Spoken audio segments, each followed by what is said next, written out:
Hi மக்களே வணக்கம். முதல்ல உங்கள்ட்ட எல்லாத்தையும் நான் மன்னிப்பு கேட்டுக்கிறேங்க. ஏன்னு கேட்டிங்கன்னா, நம்ம கிட்டத்தட்ட இப்போ வீடியோ போட்டு ஒரு 40 நாள் ஆயிடுச்சுங்க. ஏன்னா இது எல்லாமே நம்ம ஒரு ஆள் மெயின்டெயின் பண்ணுறதுனால நம்மளால வீடியோ எதுவும் போட முடியலைங்க. ஆ, அதுக்காக உங்கள்ட்ட நான் மன்னிப்பு கேட்டுக்கிறேங்க.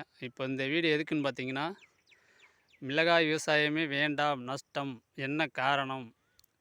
அப்படிங்கிறதுக்காக தாங்க. நீங்கள் தலைப்பை பார்த்தோன்னே பயந்துராதீங்க. ஆ, அதுக்கு உண்டான விளக்கத்தை நான் உங்களுக்கு சொல்கிறேங்க. அதனால் நீங்கள் வந்து இந்த வீடியோ மட்டும் கடைசி வரையிலும் பாருங்கள். ரெண்டாவது நம்ம வீடியோ பார்க்கக்கூடிய அனைத்து விவசாய சொந்தங்களும் முதல்ல ஒரு லைக் பண்ணுங்கள். ஏன்னா நீங்கள் லைக் போட்டிங்கன்னா மட்டும்தான் நம்ம வந்து போடக்கூடிய வீடியோ எல்லாமே அடுத்த கட்டத்துக்கு முன்னேறுங்க. அதனால் கண்டிப்பாக மறந்துடாமல் லைக் பண்ண மறந்துடாதீங்க. என்ன காரணங்கிறத நான் சொல்கிறேன். வாங்க மக்களே வீடியோக்குள்ளே போகலாம். அதுக்கு உண்டான காரணம் என்னான்னு பார்த்தீங்கன்னா, இப்போ உங்களுக்கே தெரியும். இங்கே பக்கத்தில் பார்த்தீங்கன்னா இந்த செடியெல்லாம் நல்லாவே இருக்குது பார்த்தீங்களா, நல்லாயிருக்கும். இது பார்த்தீங்கன்னா வைரஸ் விழுந்த செடி. இது எல்லாமே வந்து ஒரே ரகம்தாங்க. பாருங்க. இது ஏன் இதை வந்து உங்களுக்கு சொல்லணும் அப்படிங்கிறதுக்காக இந்த ரகத்தை நான் செலக்ஷன் பண்ணி நட்டிருந்தேன்.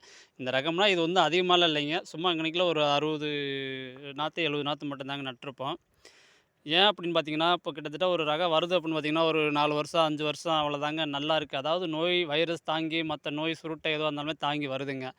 உங்களுக்கு ஒரு 5 வருஷத்துக்கு மேலே போயிடுச்சு அப்படின்னாலே வந்து இப்போ உள்ள கிளைமேட்டுக்கு வந்து அந்த பழைய ரகங்கள்லாம் எதுவுமே செட் ஆக மாட்டேதுங்க. மற்றபடி காய்க்கிறதெல்லாம் நல்லா காய்ச்சுதுங்க. அதுலலாம் நம்ம வந்து எந்த கோளாறுமே சொல்ல முடியாது. ஆனா அந்த வந்து ஒரு 3 வருஷம் 4 வருஷம் அதிகபட்சம் 5 வருஷம் வரையிலும் தாங்க நல்லாயிருக்கு. அதுக்கு மேலே லேட் ஆயிடுச்சு அப்படின்னாக்கா நீங்கள் பார்த்தீங்கன்னா, இந்த மாரி அதாவது இப்போ எங்கனையாவது ஒரு செடி விழுந்துச்சுன்னா நமக்கு ஒண்ணும் பிரச்சனை இல்லைங்க. விழுக ஆரம்பிச்சு அப்படின்னா பார்த்தீங்கன்னா, தொடர்ந்து எங்கனைக்கு பார்த்தீங்களா, இந்த மாரி விழுந்துருது. இது எந்த ரகம்னு பார்த்தீங்கன்னாக்கா, நம்ம சம்பா வெரைட்டி போட்டிருப்போம் பார்த்தீங்களா, அந்த நெட்டுக்காய் சம்பான்னு சொல்லிட்டு அதுக்கு முன்னாடி ஒரு தனி வீடியோ போட்டிருப்பேங்க. அதில வந்து ஒரு 5 ரகமோ, 6 ரகமோ சொல்லியிருப்பேன்னு நெனைக்கிறேங்க. சரியா ஞாபகம் இல்ல. அது என்னங்கிறத நான் அடுத்த வீடியோல சொல்றேங்க. இத முதல்ல நீங்க பார்த்துக்கங்க. கண்டிப்பா வந்து முதல்ல வந்து நம்ம என்ன ரகம் நடணுங்கிறத முதல்ல நம்ம தெளிவா முடிவு பண்ணி, அந்த ரகத்த மட்டும் நட்டா தாங்க விவசாயத்தில ஜெயிக்க முடியும். 2வது நம்ம நாத்து போடுறதில நர்சரியில போய் நம்ம வாங்க போனோம் அப்புட்னாக்க, நீங்க போனீங்கன்னா மிளகாய் கன்று அப்படின்னு மட்டும் தான் கேட்பீங்க. அவங்க இத இருக்கிறத குடுத்து விட்டுருவாங்க. அது நல்லதா, கெட்டதா அப்படிங்கிறது நம்ம தெரிஞ்சு தாங்க வாங்கணுமா, அதாவது நம்ம விவசாயம் பண்ணிட்டோம் அப்புட்னாக்கா, அதில நம்ம கொண்டாந்து நட்டதுக்கப்புறம் இந்த மாரி பிரச்சனைலாம் வந்துச்சுனாக்கா, கண்டிப்பா நமக்கு நஷ்டம் தான் வரும். இந்த மாரி நடந்துச்சு அப்படின்னு பார்த்தீங்கன்னாக்க, நீங்க மறாத வருஷம் வந்து இனிமேல் இந்த மிளகாய் விவசாயமே வேண்டாம். நீங்க மிளகாய் விவசாயத்த விட்டு கண்டிப்பா வெளிய தான் போயிருவீங்க.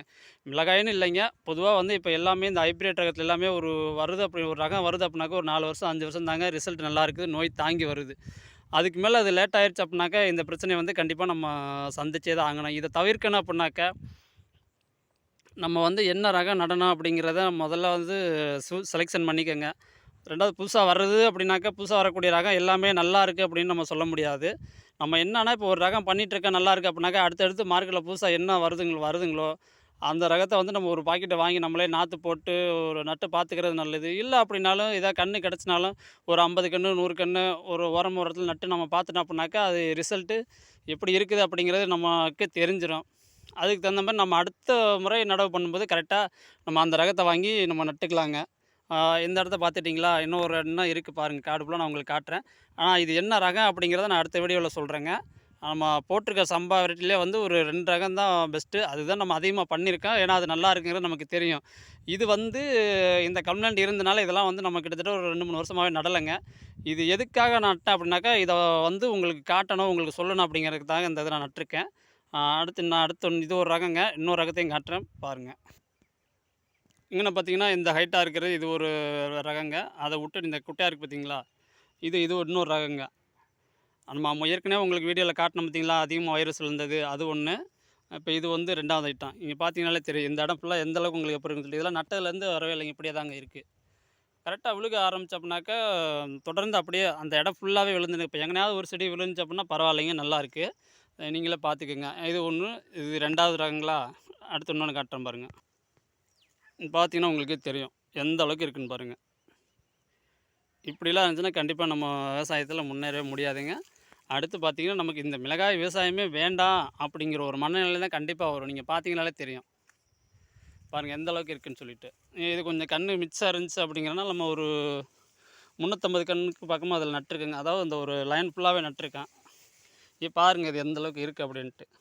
அடுத்து அடுத்து பார்த்தீங்கன்னா, தொடர்ந்து அப்படியே விழுக ஆரம்பிச்சுட்டிங்களே, இதே மாரி தான் விழுகும். இதனால தான் வந்து நம்ம வந்து என்ன ரகம் நடணும் அப்படிங்கிறத முன்கூட்டியே நம்ம முடிவு பண்ணி, அந்த ரகத்த மட்டும் தான் நீங்க நட்டீங்கன்னா மட்டும் தான் மிளகாய் விவசாயத்தில ஜெயிக்க முடியும். சரிங்களா? அப்ப 3 ரகம் பார்த்தாச்சுங்க. இது பாருங்க. இது வந்து 4வது ரகம். பார்த்தீங்கனாலே தெரியும். எந்த அளவுக்கு இருக்குன்ட்டு. நீங்களே பாருங்க.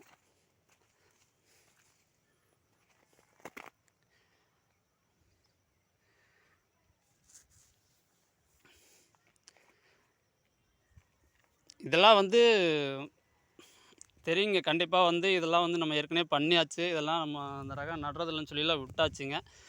இது நான் ஏன் நட்டேன் அப்படின்னு கேட்டா, கண்டிப்பா வந்து முழுக்க முழுக்க இந்த என்னோட அனுபவத்த வந்து மற்ற விவசாயிகளுக்கு சொல்லணும் அப்படிங்கிற ஒரே நோக்கத்தில மட்டும் தாங்க இத நான் நட்டேன். ஆனா இது வந்து இந்த பிரச்சனை வருங்கிறது எனக்கு நல்லாவே தெரியுங்க. தெரிஞ்சும் நான் அத பண்ணியிருக்கேன் அப்படின்னாக்கா, கண்டிப்பா வந்து உங்களுக்கு மற்ற விவசாயிகளுக்கு அதாவது என்னைப் போல யாரும் பாதிப்பு வரக்கூடாது, யாரும் பாதிக்கக்கூடாது அப்படிங்கிறதுக்காகத்தான் இத நான் நட்டிருந்ததுங்க. எனக்கு வந்து இத வந்து உங்களுக்கு எல்லாருக்கும் சொல்லணும்னு தோணுச்சு. நான் சொல்லிட்டேங்க. அதுக்கு மேல வந்து உங்களோட சாய்ஸ். நீங்க எந்த ரகத்த வேணாலும் செலக்ஷன் பண்ணி நடுங்க. ஆனா வந்து நான் சொன்னத மட்டும் மறந்துறாதீங்க.